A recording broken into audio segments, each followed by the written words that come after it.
Welcome. We're so glad that you're here. This is Good News Santa Cruz, and I'm Paula Maxfield. And I'm Alex Baker. Today's a special day. It's our inaugural episode of Good News Santa Cruz. And today I'm thrilled to introduce you to our guest, the brilliant human that is bringing us the 2024 season of Santa Cruz Shakespeare. Artistic director and actor, Charles Pasternak. Welcome, Charles, to Good News Santa Cruz. Thank you so much, Paula. It's some of the best news of my week to get to premiere this first episode with you two. That's great. We love to have you. Thank you for your time. Why did we choose Santa Cruz Shakespeare as the subject of our first podcast? Well, it's really quite simple. We feel that Santa Cruz Shakespeare encapsulates all that is good about life in Santa Cruz. Nature, fresh air, trees, creative expression, and so much more. Time with friends and family, getting to experience these special moments of live theater. It's something that I've been blown away by in my sort of year and a half here as a permanent resident is just how much Santa Cruz truly is a community. And, you know, I can walk a lot of places. I see people out and about.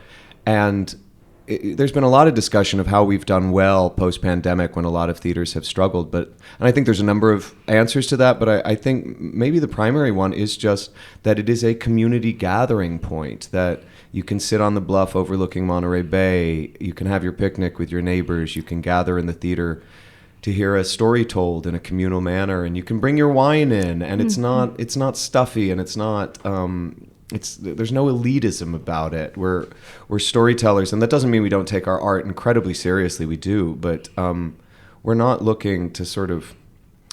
Access is incredibly important, and we want the full community to feel like they have healthy access to what we do.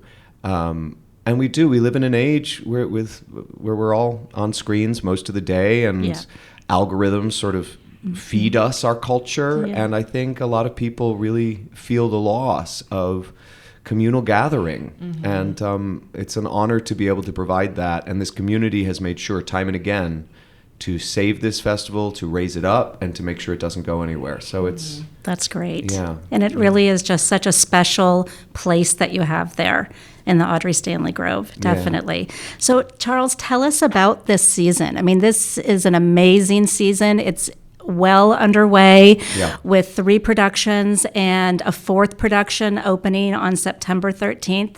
Tell us and the audience of Good News Santa Cruz about this. Yeah, it's been an amazing season. And like last year, we've broken our ticket sales records. We always do 2 Shakespeares. That's the backbone of what we do. Mm-hmm. And I'm proud of that. And we'll continue doing that. And this year, those Shakespeares are his great comedy, As You Like It, and of course, maybe the greatest play ever written, Hamlet, in Rep.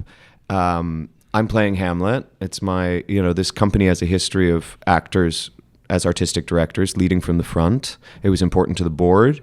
And I have the honor of getting to do it with Mike Ryan, the previous artistic director, as Claudius. Mm-hmm. So we have this wonderful sort of meta thing going on in the show.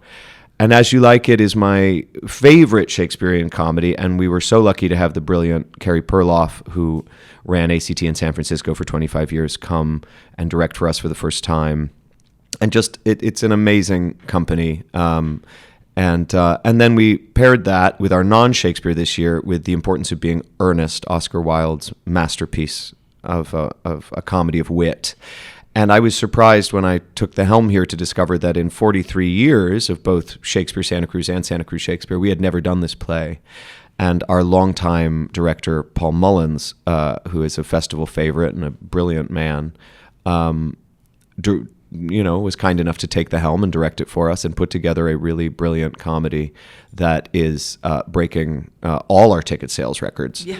And you've even added additional shows because the response has been so amazing. I mean, has that happened before? No, we've never done that before. Wow. But one nice thing was that with this expanded program, so the show opening in September is the Glass Menagerie.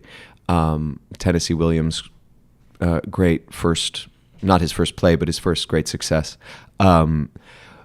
we knew that we were going to rehearse those actors in repertory, which means that those actors were in the summer company already. So they were performing shows while we rehearsed, and we are currently doing that. But we knew that once the season closed, we were going to have to go into technical rehearsals for Menagerie. So there was going to sort of be this week gap. And I knew in planning that that wasn't healthy. You lose momentum. You want the sort of festival to be a continuous festival.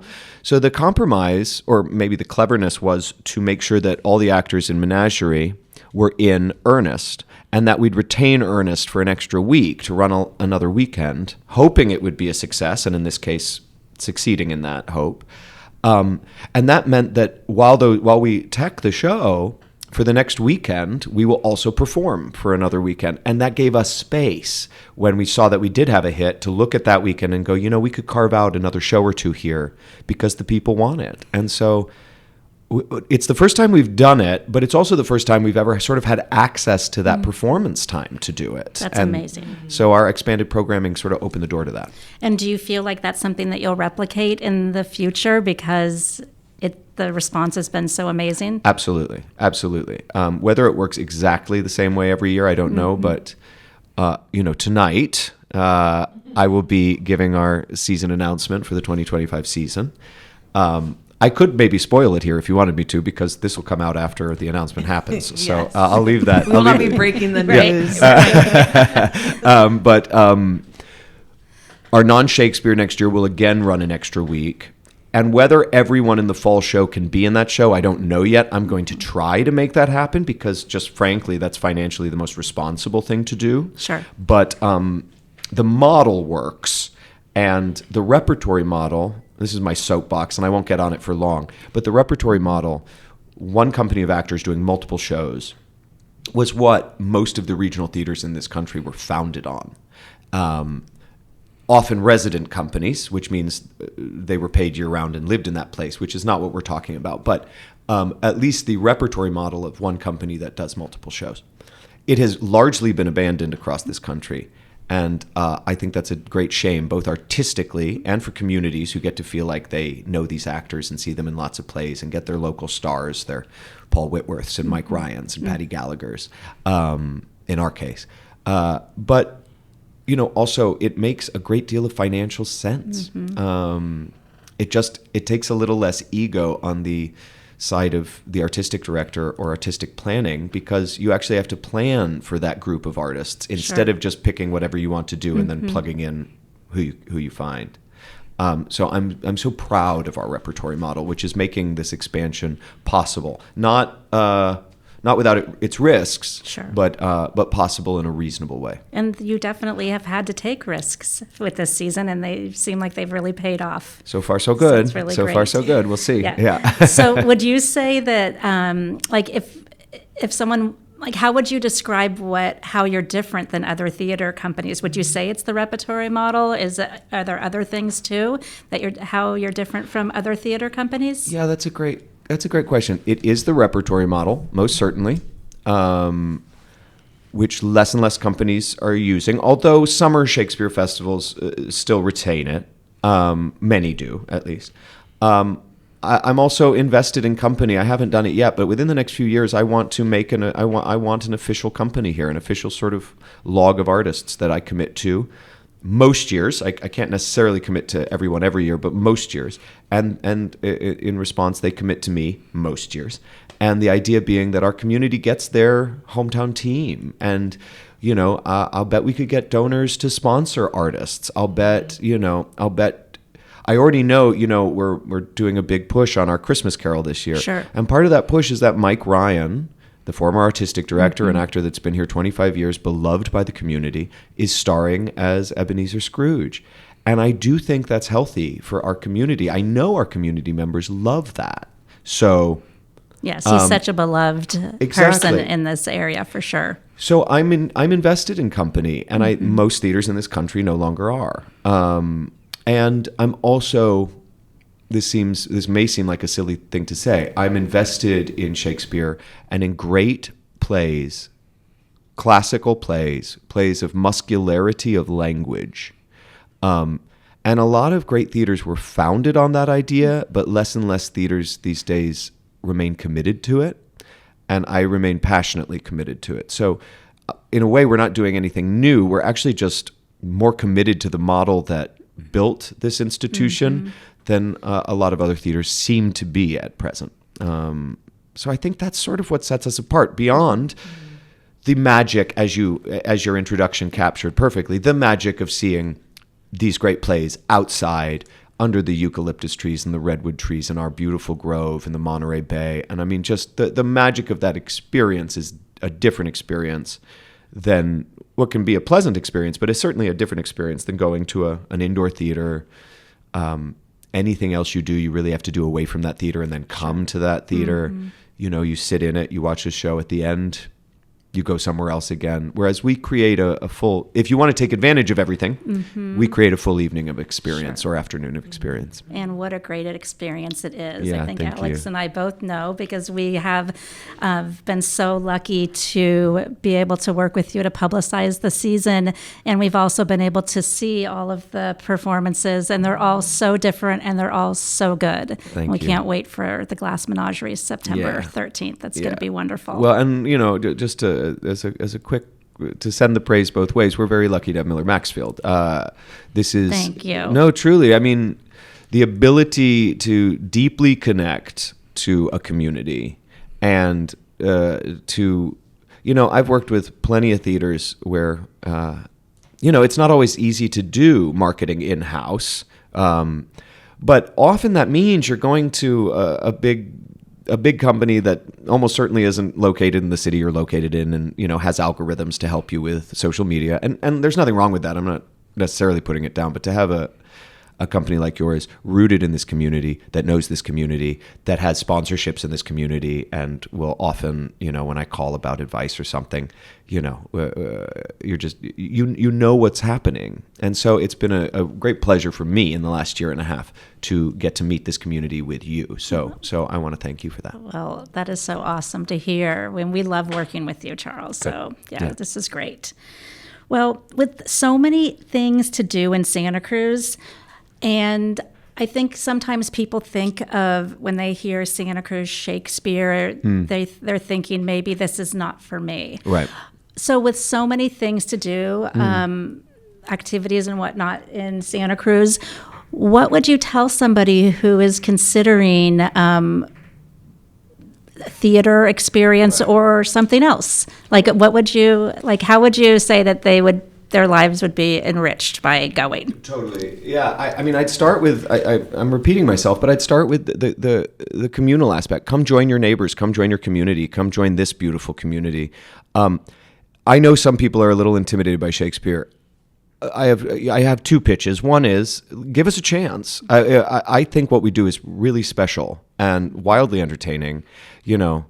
And it's not stuffy, and we're not in Elizabethan costumes. And, you know, our Hamlet this year is sort of a late 60s, early 70s Kennedy, Nixon, White House And the opening setting of Hamlet style. was incredible. I mean, that's going to blow your mind right there to see the opening of Hamlet. The sound, the lighting, the costume. Our sound, I mean, our design team as a whole has done an amazing job, but Luke Shepard, our fabulous sound designer, really knocked it out of the park.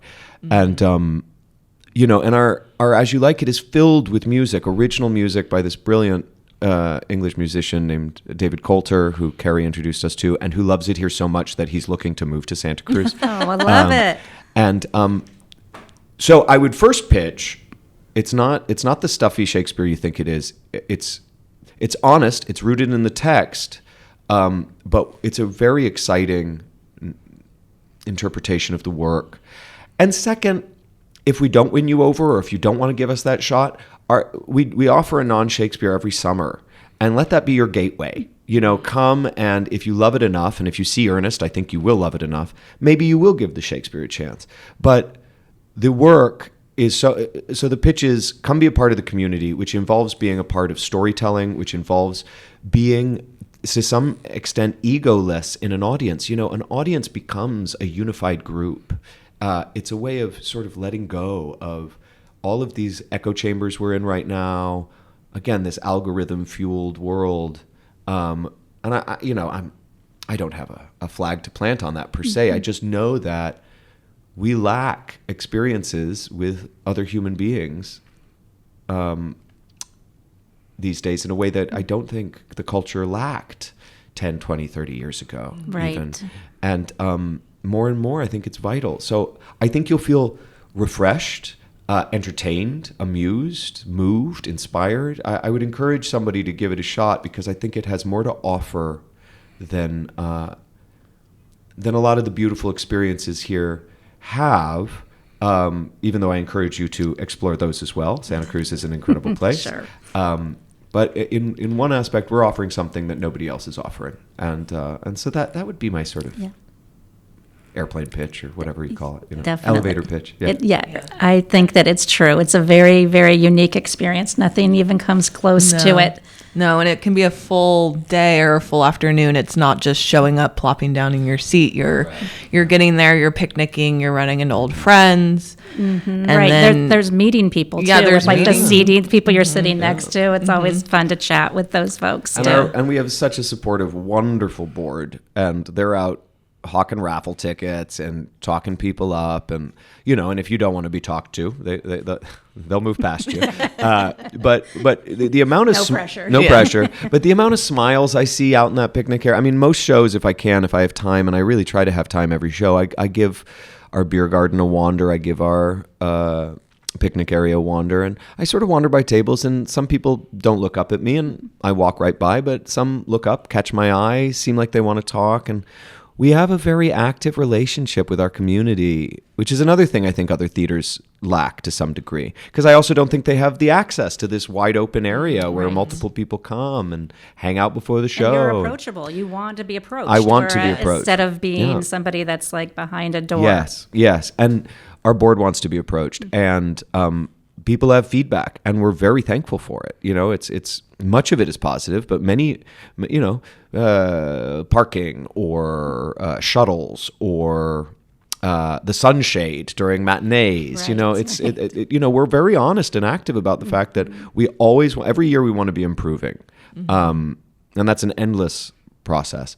But we love hearing from our community, and so that's another thing. I think if you become part of our community, you get to feel a real ownership in a way that you don't at some other institutions. Sure, that makes a lot of sense. Yeah. And I mean, I'm happy that we're involved with Santa Cruz Shakespeare for sure. And we're happy to have you.